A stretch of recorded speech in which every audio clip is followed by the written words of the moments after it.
Okay, this is my connect the dots joining a sorority. Interesting part of my life, and a brief part. I had no intention of pledging a sorority when I chose Millikan University as my undergraduate college. No intention whatsoever, but I kind of got caught up in the whole feeling of it, and I did pledge Tri Delta. So this should actually be called, instead of connecting the dots, connecting the triangles, because the symbol for Tri Delt was, as it sounds like, three triangles. And this was in 1969, 70, 71. So it was still the 60s. Hippies were still much cooler than sorority girls. And I think the only reason I did it was because I wanted to see if my feeling against sororities was justified. In other words, I wanted to kind of see it from the inside out. So I did pledge at the end of my freshman year, and the following year, when I was a sophomore, I was an RA, so I had to live in the dorm. So our big, beautiful sorority house with its huge pillars, and it was this big brick building with beautiful blue carpets. I remember that. Tiny little rooms that everyone was crushed into because there wasn't enough room for all the people that lived there. So we slept in these open air dorms in the attic, just bed after bed after bed, with the fan going for reasons of fire safety, but everyone had an electric blanket, so much for the fire safety. And I didn't spend much time there because mostly I had to stay at the dorm. But it was an interesting experience, and I think the main thing that struck me about sororities, the best thing about them, was the self-governance. In other words, the people who lived in the house and were part of it ran it. And they ran it from a financial standpoint. They ran it from a governance standpoint. In fact, the president used to call me out for not wearing my pin, which was this pretty little diamond gold triangle with a diamond pin, which signified that you were a member of this sorority. I didn't wear it very often because you had to wear a skirt to wear your pin in those days, and mostly I wore blue jeans. This was the end of the 60s, the beginning of the 70s, but still somewhat conservative. In fact, my freshman year at Millikan was the last year that they required us to go to chapel once a week, which we did for some reason at an assembly hall every Wednesday. And Wednesday was the day off from classes, but it was not the day off from chapel until the following year when that particular charming but random practice was abandoned. So my experience as being a Tri-Delt was really somewhat limited by the fact that I didn't live there very much, but I did love the house. It was this beautiful, spacious, gracious place in the common areas, not in the living areas where the pledges and the, I forget what the people were called who weren't pledges anymore, but I guess the members. And it was run by this woman. Our housekeeper, whose name was Hoppy. She had a little, tiny little apartment, more like a studio, a room, at the front door. And she was supposed to, keep track of us and make sure we didn't let boys in or, stay out too late. But she was mostly a charming, sweet, older lady who enjoyed her sherry or whatever it was she drank at night. So that made it really easy to prop open the back door after hours and sneak in and out. I don't think Hoppy was ever the wiser. And it was a great perk for all of us. So what the social part of being in a sorority was partly hanging out with other Greeks, as they called them. And for us, it was keggers on the weekend in some cornfield.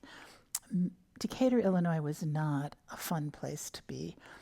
It reeked of soybeans because it was Daly's, Daly, the company, not the politician. They owned a big soybean processing plant, and of course, lots of farmland was around. So we regularly smelled cooking soybeans, not a fun smell.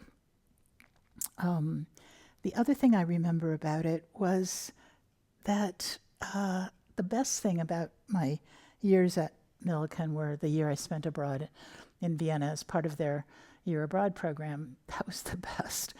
And to do that, I deactivated from my sorority. So basically, I wasn't there more than like a year and a half.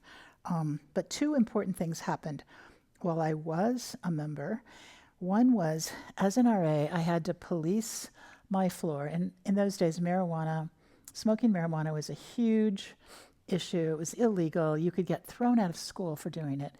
So at one point, there was a strong just reek of marijuana on my floor, and it was coming from the door of 3 pledges who were in my sorority, and I had actually encouraged one of them to pledge. She was from my hometown of Springfield, Illinois. So there's this smell wafting and I think they thought because we were all in the same sorority that I wouldn't turn them in. Well, guess what? I turned them in, mostly to save my own skin, because if I didn't turn them in, somebody else would, and I would lose my job as an RA, and that was really important to me financially and otherwise. So I turned them in. I had to show up to, I guess, accuse them of smoking marijuana. And when I showed up at the dean's office, all 3 of them, just bright as buttons, wearing their shortest miniskirts, crying. I was actually crying too, because it was a serious thing. And the dean bought their story that they were smoking herbal cigarettes and that I mistook that for marijuana. So it ended well, except for the fact that, of course, they never spoke to me again. And I became kind of a pariah on campus as a narc. Yes, people decided I was a narc. So when I left the following year for Vienna, it just confirmed their suspicions. Oh, she's left because she's a narc and she did a bust.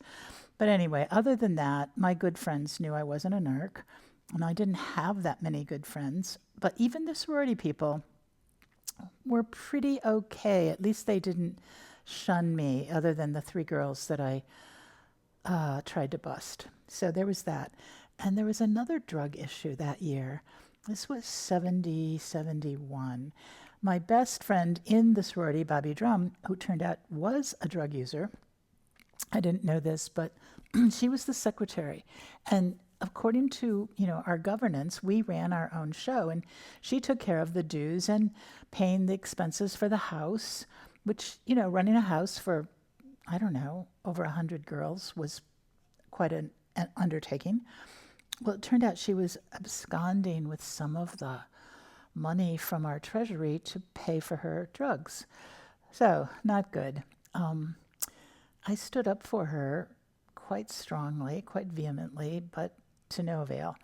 So she was kicked out of school. And she was one of the few people from New York that actually came to Millikan, the heart of the Midwest. I'm not sure why, but bright girl. She was in the Humanities Honor Program with me, and I really loved Bobby Drum, but I don't know what happened to her, except that she didn't last too long at Millikan, and I don't think she was that unhappy about it. So my time at Millikan and as a Tri-Delta was marked by the culture which was the drug culture, partly, but very benign drug culture in a way. So I have to end by saying that I did find out some good things about sororities, being in one, also some unpleasant things like the whole exclusivity thing and the backbiting and there was some, just some negative things. But I discovered, and I'm going to end on this, that the woman who started this particular sorority was Sarah Ida Shaw, and she did it in 1888 at Boston University. What a time, what an early time for a woman to be in a college, particularly a university like Boston.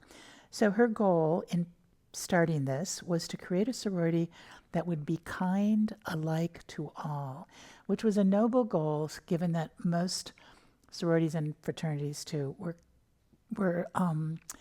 more punishing than kind. So I guess I did the right thing in joining a kind sorority.